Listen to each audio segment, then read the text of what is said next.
Welcome. এসএসসির যে SLST 2 চলছে, 2 নিয়ে যদিও বিতর্ক আছে, এসএলএসটি 1 হওয়ার কথা। যাই হোক, তার যে কাউন্সেলিং হচ্ছে, এখান থেকে কিন্তু একটা মানে তথ্য যেটা উঠে আসছে সেটা কিন্তু অনেক কিছু ইঙ্গিত করছে। হয়তো আমরা সহজভাবে সেটা এতদিন বিচ্ছিন্নভাবে বুঝছিলাম, এখন কিন্তু বিষয়টা সামনে আসছে যে কি চাইছে, কি হতে পারে, কেন হচ্ছে কি সেটা। প্রথমে হচ্ছে যত ভ্যাকান্ট আছে, পোস্ট আছে, ততজনা কাউন্সিলিং পর্যন্ত ডাকি পাইনি ততজনা। এই প্রথম কদিনের এই কটা সাবজেক্টে এই অবস্থা।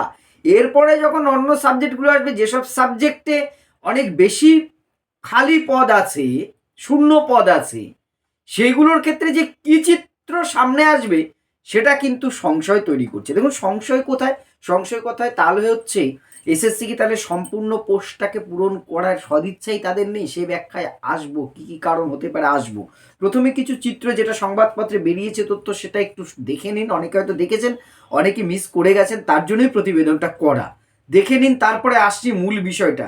দেখুন, মঙ্গলবার থেকে যে কাউন্সেলিং শুরু হয়েছে, আজকে সেকেন্ড দিন চলছে। প্রথম দিনের তথ্যটা, সেখানে অ্যাকাউন্টেন্সিতে যে নোটিফিকেশন অনুযায়ী ভ্যাকান্সি 178, 178টি ভ্যাকান্সি। কাউন্সিলিংয়ে কতজন ডাক পেয়েছে শুনবেন? অনলি 87, 87 জন। 178টা ভ্যাকান্সি, তার মধ্যে মাত্র 87 জন ডাক পেয়েছে। 91 জন কম ডাক পেয়েছে, অর্থাৎ অর্ধেকও পায়নি। ভাবুন, ডাক কেন পেল না? কাট অফ মার্কেট তো এখানে তেমন ব্যাপার ছিল না। এমন তো নয় যে নিশ্চয়ই 87 জনাই ফর্ম ফিল আপ করেছে। বুঝতে পেরেছেন বিষয়টা? ব্যাখ্যাটায় আসবো, মানে এসএসসি তার কি ব্যাখ্যা দিচ্ছে এবং আসল কারণটা কি হতে পারে। এইবার দেখুন, মিউজিক যে সাবজেক্টটা ছিল, সেখানে 32টি পদের জন্য ডাক পেয়েছেন 20 জন। 32টি পোস্ট, ডাক পেলেন 20 জন, 12 জন কম ডাক পেলেন। তাহলে এখান থেকে আরো আসছি, এখান থেকে তাহলে কি সেকেন্ড প্যানেল বেরোবে, ওয়েটিংদের কি সম্ভাবনা, সবটা বলবার চেষ্টা করব। শারীর বিদ্যায় যেটা হয়েছে যে 16টি পোস্টের জন্য ডাক পেয়েছেন, কাউন্সিলিং এসেছেন 10 জন। এইবার এসএসসি এক আধিকারিক, এই সংবাদপত্রের তথ্য অনুযায়ী এসএসসি আধিকারিক জানিয়েছেন অ্যাকাউন্টেন্সিতে ভেরিফিকেশনে ডাক পেয়েছিলেন 94 জন। তার মধ্যে বাচ্চা দিয়ে, ইন্টারভিউ থেকে বাচ্চা দিয়ে 87 জন টিকেছে। এবার একটা ভাবুন যে এইসব সাবজেক্টে নাকি মানে পরীক্ষার্থী কম থাকে, যার জন্য শূন্যপদ পূরণ করা যাচ্ছে না। হতে পারে পরীক্ষার্থী কম, কিন্তু তাহলে কি আমাদের রাজ্যে বেকারত্বটা এতটাই কমে গেছে? এইসব সাবজেক্টে সারা রাজ্যে 178 জন ক্যান্ডিডেটও নেই যোগ্য, যারা এমকম বিএড করা। আমি অন্তত এটা বিশ্বাস করতে পারছি না। অন্য সাবজেক্টের জুড়ে তাহলে ওয়েটিংদের সম্ভাবনা অবশ্যই আছে। প্রথম কথা, যারা ওয়েটিং আছেন তাদের তো প্রায় সবারই হয়ে যায়। 78 জনে কতজন আর ওয়েটিং আছেন? কারণ পোস্ট তো প্রচুর ফাঁকা। অ্যাকাউন্টেন্সির মতন সাবজেক্টে যারা ওয়েটিং আছেন, এসএসসি যদি মনে করে চাকরি দেবে, সবাই পাবেন। এসএসসি যদি মনে করে, কারণ এখানে মনে করা শব্দটা খুব গুরুত্বপূর্ণ। কারণ যদি মনে করতাম 178টা, আমি একটা সাবজেক্টের উপরেই বলছি, 178টা ভ্যাকান্সি আছে, আমি 178 জন টিচার নেব, তাহলে যারা এমকম বিএড করে অ্যাপ্লাই করেছেন, যেহেতু এখানে নির্দিষ্ট পাস মার্কের ব্যাপার নেই যে আমাকে এই যে 60-60-এর মধ্যে 50 বা 45-42 লাস্ট কাট অফ এই পোস্ট পূরণ হওয়ার অবধি লাস্ট যে আসবে তাকেই ডাকা যাবে, এটাই তো মোটামুটি সাধারণ সিস্টেম। তাহলে আরও অনেককে নেওয়া যেত চাইলে। এবার অন্য সাবজেক্টেও কিন্তু এটা হতে পারে বলে অনেকে আশঙ্কা করছেন। অনেকের আশঙ্কার থেকে বেশি আমিও কিন্তু করছি। সেই কুমিরের ছানা দেখানোর মতন হবে শেয়ালের। একই পোস্ট বারবার দেখানোর একটা পরিকল্পনা নয় তো। এদিকে বহু যোগ্য ছেলে মেয়ে তারা বিভিন্নভাবে বঞ্চিত হলো। প্রথম যেটা বারবার বলেছিলাম, সেকেন্ড প্যানেল বেরোনোর সম্ভাবনা, বেরোনোর একটা চান্স ছিল, এই কারণে ভেরিফিকেশনে এতজন বাদ গেল, কাউন্সিলিংয়ে এতজন, ভাইবার সময় এতজন বাদ গেল। তাহলে এই রেশিওটা তো মেনটেন হলো না। এখানে তো ডাকার কথা ছিল 1:1.6, সেটা ভেরিফিকেশনে যারা বাদ গেল তাদের তো নতুন করে এর পরে যারা সিরিয়ালি ছিল তাদের ডাক করার কথা ছিল। করেছে কি কোনো সাবজেক্ট এসএসসি? না, করেনি। সেটা যেমন করেনি, তাহলে ওয়েটিংদের তো জব এক্ষেত্রে সিকিউর হওয়ার কথা, নিশ্চিত হয়ে যাওয়ার কথা, প্লাস সেকেন্ড প্যানেল তো বেরোনো উচিত। এইগুলো দেখেই কিন্তু অনেকে বলছেন সেকেন্ড প্যানেল বেরোবে।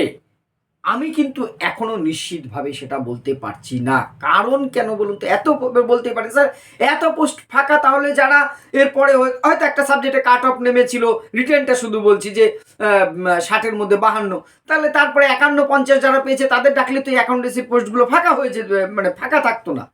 এই সদিচ্ছাটা আদৌ এসএসসির আছে তো, বা কর্তৃপক্ষের আছে তো? যদি থাকতো তারা তো আগেই করতে পারতেন, ভাইবার আগেই করে নিতে পারতেন। যখনই তারা দেখছেন যে 178 জন পোস্টের মধ্যে মাত্র 94 জন ভেরিফিকেশনে ডাকবে, তাহলে তারপরে যারা র্যাঙ্ক আছে তাদের তো ডেকে নিলেই পারতেন। আমি কিন্তু একটা সাবজেক্ট বলছি, মানে একটা সাবজেক্টের মধ্যে বিষয়টাকে সীমাবদ্ধ রাখছি না, যে কোনো সাবজেক্টের ক্ষেত্রে। সেটা কিন্তু বারবার আমরা আশা করলেও করেনি। দেখুন, আপনারা অনেকে বলতে পারেন স্যার আপনি শুধু সমালোচনাই করেন না, যেটা ফ্যাক্ট আমি সেটা বলছি। তাহলে আলটিমেটলি কি হতে পারে? ওয়েটিং থেকে বহুজন চাকরি পাবেন, এটা ঠিক। যদি সব সাবজেক্টে এরকম অবস্থা থাকে, তাহলে কিন্তু যারা ওয়েটিংয়ে আছেন তাদের সম্ভাবনা কিন্তু অনেক প্রবল। কিন্তু আবারও বলছি, প্যানেলের ভ্যালিডিটি ফার্স্ট কাউন্সেলিং থেকে 1 বছর। ফার্স্ট কাউন্সেলিং যেদিন হচ্ছে সেদিন থেকে 1 বছর ভ্যালিডিটি আছে। ফলে 1 বছর পার হয়ে গেল, তার নিয়োগ করবে না। এবার 1 বছর যদি এসএসসি এদের নিয়োগ করতে সেই করতে কাটিয়ে দেয়, ব্যাস কেল্লাফতে। আর ওয়েটিং থেকে পাওয়ার সুযোগ রইল না। বিষয়টা বুঝুন, পোস্টটা থেকে গেল। আপনাকে শিক্ষক হিসেবে নিয়োগ দেওয়া মানেই আপনাকে বেতন দিতে হবে। এবার এই পোস্টটা ফাঁকা থাকলে কি করতে পারবো? আবার আরেকটা নোটিফিকেশন, সে একই পদ দেখি আবার নেব। এবং এখানে যে নিয়োগ হচ্ছে তার বেশিরভাগই তো নতুন নয়, ইন সার্ভিস। এবং সেটা নিয়ে সেই বিতর্কে কিন্তু আমি যাচ্ছি না। আমি বারবার বলেছি 2016 যারা যোগ্য শিক্ষক শিখেছে আমি তাদের সপক্ষে গলা ফাটিয়েছি, অনেক মানে কটু কথা বলেছেন, তারপরেও আমি থেকেছি। এই নিয়োগটা নিয়ে তো এমনি বিতর্ক ছিল যে 16দের আলাদা, নিউদের আলাদা, ফ্রেশারদের আলাদা করে দিলেই বিতর্ক থাকতো না। সে বিতর্কের জন্য আজকের ভিডিওটা নয়। তাহলে এই যে পরিস্থিতিটা তৈরি করছে, বহু পোস্ট কিন্তু ভ্যাকা। আমার যেটা মনে হচ্ছে, যত পদের কথা এসএসসি বলছে, বিজ্ঞাপন দিয়েছে, তত নিয়োগ আদেও হবে তো? একটা কথা বলে না, সকালটা দেখে সারাটা দিন কেমন যাবে সেটা বোঝা যায়। সকালটা তো আমরা দেখলাম প্রথম দিন কাউন্সেলিংয়ের এই হাল। এই তথ্য তো সম্ভব কারোর পক্ষে সমস্ত তথ্য একা একটা করে ধরে, কাউন্সেলিংয়ের তথ্য ধরে, ভাইবার তথ্য ধরে জোগাড় করা সম্ভব নয়। কিন্তু পরিস্থিতিটা যেহেতু সংবাদপত্রে বেরিয়েছে, এই কঙ্কাল সার চেহারাটা কিন্তু বেরিয়ে আসলো। অর্থাৎ যা শোনা যাচ্ছিল, এত পোস্ট, আদৌ এত নিয়োগ হয়তো হবে না। তবে হ্যাঁ, এটুকু ঠিক, যদি সব সাবজেক্টে এই হাল হয়, অন্তত সেকেন্ড প্যানেল না বেরোলেও যারা ওয়েটিং আছেন তাদের কিন্তু সম্ভাবনা বাড়ছে। ওয়েটিং থেকে কিন্তু নেওয়ার চান্স বেশি। বহুজন কিন্তু মানে ফাঁকা থেকে যাচ্ছে পদ। এবার এসএসসির আসল উদ্দেশ্যটা কি সেটা নিয়ে কিন্তু আমার যেটুকু বলার সেটা আমি বললাম। এবার আপনাদের মতামতের পালা। অবশ্যই আপনারা কিন্তু কমেন্ট করে জানাবেন আপনাদের মূল্যবান মতামত। ধন্যবাদ।